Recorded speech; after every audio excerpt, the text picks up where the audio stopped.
Benvenuti ad una nuova edizione del TG della Scuola, a cura di PassalaParola. Progetto formativo rivolto a studenti della scuola secondaria di primo grado Monsignor di Donna, All Together Now 2. Si è da poco concluso il PON All Together Now 2, che ha visto protagonisti alcuni alunni delle classi terze e seconde della scuola secondaria di primo grado dell'Istituto Comprensivo Iannuzzi Monsignor di Donna, guidati dalla docente esperta professoressa Antonella Petruzzella e dalla docente e tutor professoressa Maria Mariani. Gli obiettivi dell'Agenda 2030, e in particolar modo la salvaguardia dell'ambiente e delle risorse naturali, la costruzione di ambienti di vita, di città, la scelta di modi di vivere inclusivi e rispettosi dei diritti fondamentali delle persone, sono stati i temi fondamentali del percorso inerente al suddetto PON. Attraverso la visione di filmati e la lettura di documenti in lingua inglese, i corsisti si sono confrontati con alcuni goals dell'Agenda 2030, hanno acquisito il lessico specifico e si sono cimentati in debate sui temi sopraindicati utilizzando la lingua inglese.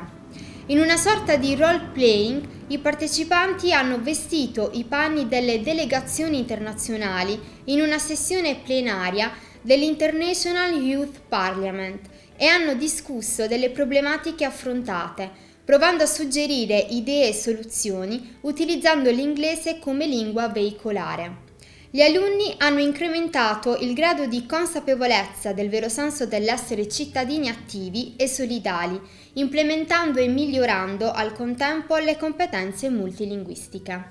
Welcome to the Iannuzzi Monsignor di Donna School's plenary session. Like a real international youth parliament, all the students were divided into delegations from the United Kingdom, France, Germany and Spain. The delegates worked on the Agenda 2030 goals related to the safety education. So, each delegation will introduce the goal. Then we'll suggest some possible solutions. The speeches will be coordinated by the teacher, acting as the ambassador. Third is a moderator. I wish you a pleasant listening. Thank you for your lovely introduction, Aurora Centrone.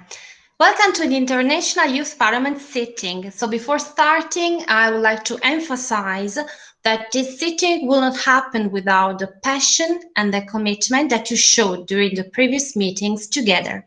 So thank you for being so involved in the topics of the Agenda 2030. So now let's listen to the first delegation, the delegation from the United Kingdom that will talk about the climate change. Thank you, Ambassador. Our attention on climate change has come by watching the documentary film Before the Flood. We discussed about the following Agenda 2030 goals: affordable and clean energy, sustainable cities and communities, climate action, and life on land. Before the Flood is a documentary film shot in 2016 and directed by Leonardo DiCaprio. He investigates the climate changes and presents the causes and effects of the environmental disasters. The main environmental problems are caused by fossil fuels, which are oil, coal, and natural gases.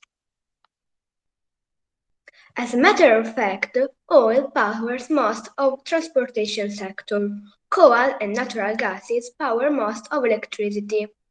This means that our economy is based on fossil fuels, and they have terrible impacts on cities and communities. First of all, the fossil fuels are causing the climate change. Climate change is coming faster. As Kim Moon, the 8th Secretary General of the United States, stated, if we consider the vastness of the universe, the Earth is just a small boat. If this boat is sinking, we will have to sink altogether. Because of the fossil fuel, the polar ice will melt, the sea will start to rise, There will be more dangerous weather patterns, a lot of the flood, many droughts, and wildfire. As far as the Arctic ice is concerned, the quality of the ice itself is changing. In the past, the ice was solid and blue. Now it seems like a light blue ice cream. The problem is that in 2014 we will be able to sail over the North Pole. This means that we are burning so many fossil fuels that the ice is melting. And we must not forget the ecosystem. We must preserve the nature, the forests, the oceans, the animal, our planet. Oceans and forests are very important for the life because they protect us from the bad emission due to carbon.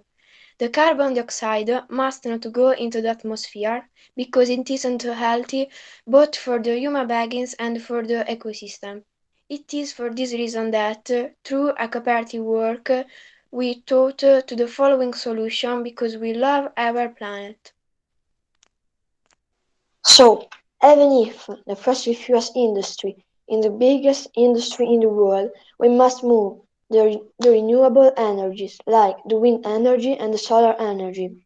There are in fact a lot of positive aspects. First of all, we must not build electricity plant.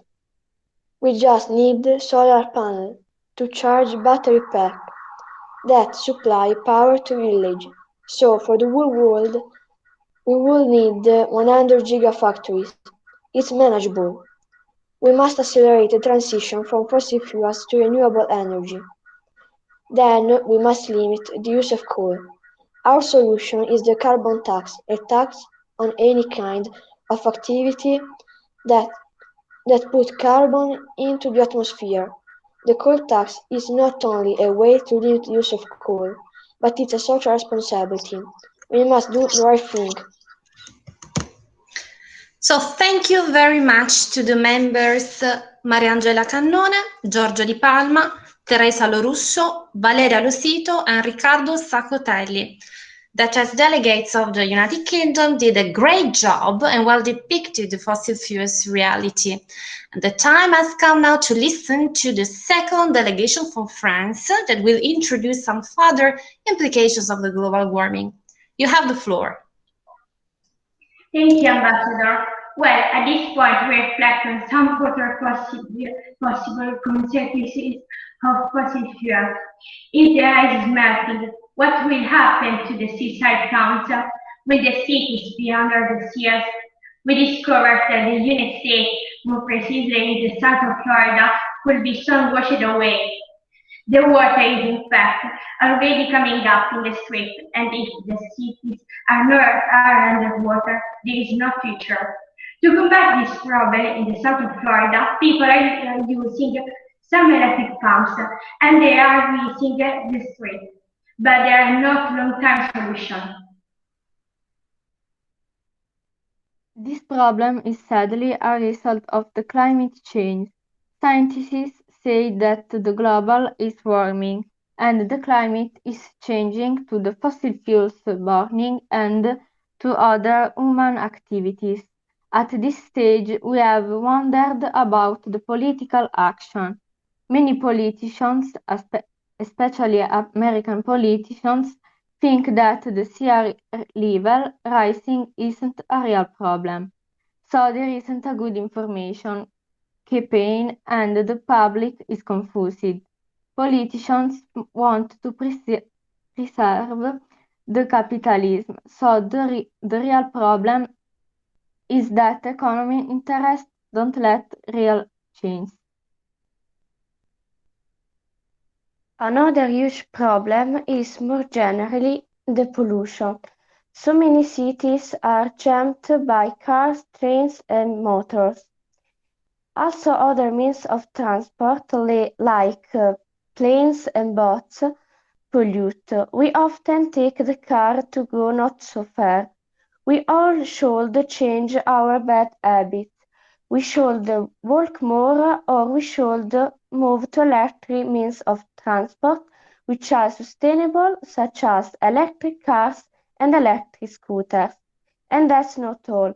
In fact, we have also found out another problem that causes pollution is the animal agriculture. Yes, it is. Animal agriculture produces more greenhouse gases than the emission of the entire transportation sector. This means that the meat industry produces more greenhouse gases than cars, trucks, trains, boats, and planet combined. Cows, in fact, produce methane from their digestive process, which is more destructive than carbon dioxide from vehicles. So, livestock or animal agriculture plays an important role in the global warming. This problem can be easily solved. The researchers have demonstrated that by adding some seaweeds into the livestock's feed, the methane produced decreases a lot.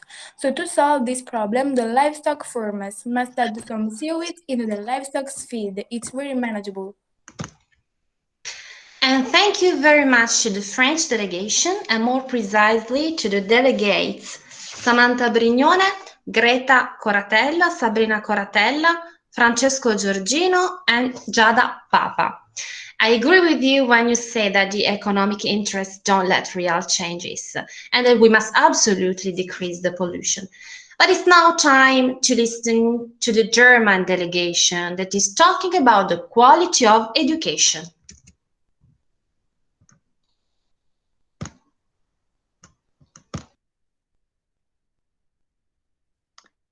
Thank you, Ambassador. Up to now, we have talked and we have suggested some solution to the following Agenda 2030 goals. Affordable and clean energy, sustainable cities and communities, climate action, and life on land. But these are not the only goals we analyzed. In fact, our attention has been captured by the theme of education, which is another important goal of the agenda. More precisely, quality education, no poverty, and reduce inequalities. We discovered that not all the children in the world can attend the school, and many of them are involved in the child labor, which is unfair. Child labor, in fact, deprives children of their childhood. So, in the world, there are millions of children and of people who have the ability to do something, but because they were never exposed to education, they have not had the chance of showing their talent. For this reason, we have asked ourselves, what can we do to create adults if education is not granted to all children and people? Yes, so in order to create future adults to be leaders of the society, education must be offered free to everyone, to every child. Even in the poorest countries, there should be some institution where receiving an education. So, to sum up, to ameliorate the quality of education, it is important to build more schools in the world. The school must be safe and the most shaky schools need to be secure. It is important that at least the primary school and secondary school are mandatory. To conclude, the free schools must be granted. Also, free books for the poorest. And let's not forget that the education must always be inclusive and equitable. We must eliminate forms of discrimination and bullying of cyberbullying, which still dominate our school reality. With the contribution of all, the school can be key to prosperity and opportunity to contribute to a progressive and healthy society.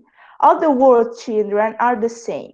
To reduce both inequality and poverty, not only the education is important, we also need to make sure that every person has access to energy.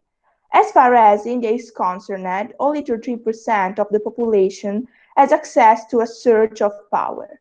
Many people, for example, use biomass to cook. So, to find a solution to this problem, the richest countries such as the United States and Europe, should set the good example by investing in renewable energies and by making them cheaper.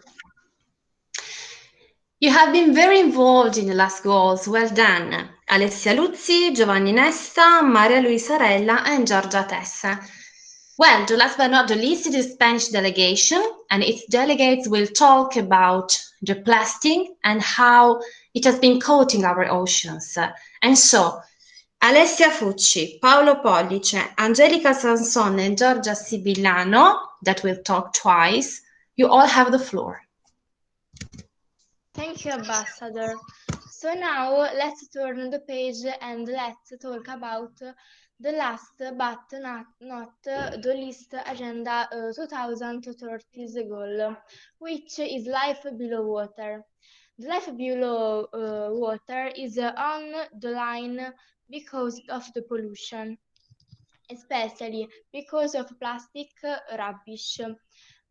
We can sum up this problem with a sentence. Plastic is wonderful because it's durable, and plastic is terrible because it's durable. Where in the world can we go anymore and not find plastic? Yes, it is. Plastic is really useful and we use it every day. But what happens when we throw it away is causing a big problem for our planet. More than 5 trillion pieces of plastic are in the world's oceans, and it can take years for it to break down. It's becoming a plastic smog. That means that tiny pieces of plastic are floating on the surface of the ocean.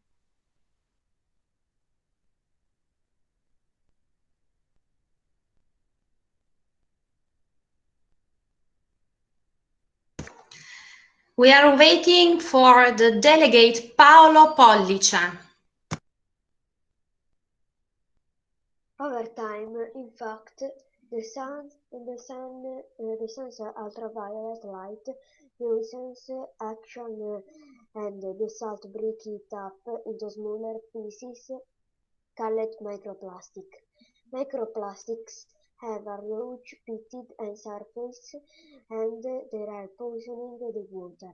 In some places there is more plastic than plankton, and plastic is being eaten by marine life. Plastic, in fact, doesn't rot like a paper or food. Instead, it can hang around in the environment of hundreds of years. There are so many examples of single-use plastic things like carrier bags, drink bottle, and chips packets. Experts think that by 2050 the amount of plastic in the ocean will weigh more than the amount of fish in the ocean. All animals can be hurt by plastic. Birds and fishes can mistake plastic for food and they can't digest it, dying. This happens because today only a fraction of the plastic we produce is recycled, the rest ends up in our environment and it's coating our land and our oceans like a disease. After much deliberation, we have come up to some solutions. Countries such as Germany, Norway and Sweden have a deposit return scheme, and it helps those countries to recycle over 90% of their plastic bottles, and we think that all countries should follow this example. Moreover, instead of using plastic, we should use some other biodegradable materials, such as bioplastic, plastic in liquid wood, glass and wood. Only with everyone's commitment we can really help the planet. We want to live on a healthy and prosperous planet. And I declare this sitting closed. Thank you, members of the 4 delegations.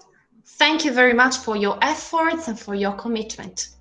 Per oggi è tutto dal TG della scuola. Inviateci le vostre richieste all'indirizzo in sovraimpressione. Alla prossima!